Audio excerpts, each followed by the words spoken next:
ဒီကနေ့ဝါသနာရှင်ညီကိုမိတ်ဆွေတွေကိုကျွန်တော်တတ်တလောက်မှတ်တလောက်ပေါ့ပြောပြပေးခြင်းတဲ့အကြောင်းအရာကတော့ကိုရွှေမောင်းကမ်မလူ Code Fighting ရဲ့မျိုးဖောက်ပုံဖောင်ဒီအဆင့်ဆင့်ပေါ့ကိုယ်တိုင်လက်တွေ့စမ်းသပ်ပြီးတော့မျိုးဖောက်ပြီးတော့သုံးနေတဲ့မျိုးရိုးအကြောင်းကိုပြောပြပေးခြင်းအဲ့ဒါကတော့နံပါတ်1အဆင့်1ကတော့ရိုးရတန်လိုက်မှအစစ်တကောင်ဝယ်ထားမယ်ပေါ့နောက်တစ်ခါနံပါတ်2ရိုးရကွိုင်ချင်းမှအစစ်တကောင်ဝယ်ထားမယ်အဲ့ဒီပထမနံပါတ်1ကရိုးရတန်လိုက်မှအစစ်နဲ့ဗမာအတိအအခွတ်အတမျိုးရိုးအဖနဲ့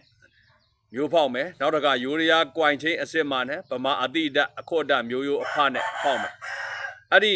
တန်လိုက်မှနဲ့ကွိုင်ချင်းမှနဲ့ဗမာအခွတ်အတတို့ပေါက်လာတဲ့ထဲကကြက်မကိုယူမယ်နောက်အဲ့ကြက်မတွေကိုနောက်တစ်ခါအဆင့်3အနေနဲ့ဗမာအခွတ်အတကြက်ဖနဲ့နံပါတ်1အဆင့်ရလာတဲ့နော်တန်လိုက်နဲ့ဗမာနဲ့ပေါက်လာတဲ့ကြက်မကိုယူမယ်၊ကွိုင်ချင်းမနဲ့ဗမာအခွတ်တက်နဲ့ပေါက်လာတဲ့ကြက်မတွေကိုယူပြီးတော့နောက်ထပ်တခြားမျိုးရိုးကောင်းတဲ့ဝိုင်းထဲမှာကြေးစားတဲ့အခွတ်အတက်ကြက်ဖကြီးနဲ့ဖောက်မယ်ပေါ့နော်အဲ့ဒီရလာတဲ့နံပါတ်3နဲ့နံပါတ်4အဆင့်ရလာတဲ့ကြက်မတွေကိုယူပြီးတော့နောက်ထပ်ဝိုင်းထဲမှာအနိုင်များမဲ့မျိုးရိုးကောင်းမဲ့ဗမာအခွတ်တက်ကြက်ဖနဲ့ဖောက်မယ်ဆိုရင်နံပါတ်5နံပါတ်6အဆင့်တွေကြော်လွန်ပြီးတော့3နှစ်လောက်အချိန်ယူပြီးဖောက်လို့ရှိရင်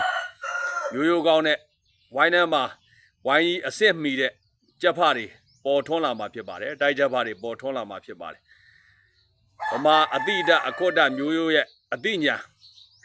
intelligence quotient ခေါ်တဲ့ IQ ပေါ့နော် IQ မြင့်တဲ့ဗမာတိုက်ချက်မျိုးကောင်းတွေပေါ်ထွန်းလာဖို့လူတွေကအတိုးအဖိအတိုးအဝှေ့တွေတိုးအားဖိအားတွေကိုခံနိုင်ရှိတဲ့ဗမာကြက်မျိုးတွေကိုရိုးရအစစ်တွေထက်ကိုဈေးပို့ပေးပြီးတော့ဝယ်တင်ပါတယ်ရိုးရအစစ်တွေကိုဈေးပို့မပေးဘဲနဲ့ဗမာတိုက်ချက်မျိုးရိုးကောင်းတွေးပါတဲ့တွေးများတဲ့ကြက်တွေကိုဈေးပို့ပြီးတော့ပေးဝယ်တင်ပါတယ်လို့ဝလုံးကောင်းတဲ့လာတာမနေပဲနဲ့ကိုယ်နိုင်ငံထွက်ကြတဲ့တိုက်ချက်မျိုးရင်းမျိုးမှန်တွေကိုတခြားနိုင်ငံတွေ export quality အဖြစ်ရိုးမြင့်ပြီးတော့ဖောက်ပြီးတော့ဝိုင်းနေတဲ့မှာလက်တွေ့စမ်းသုံးပြီးတော့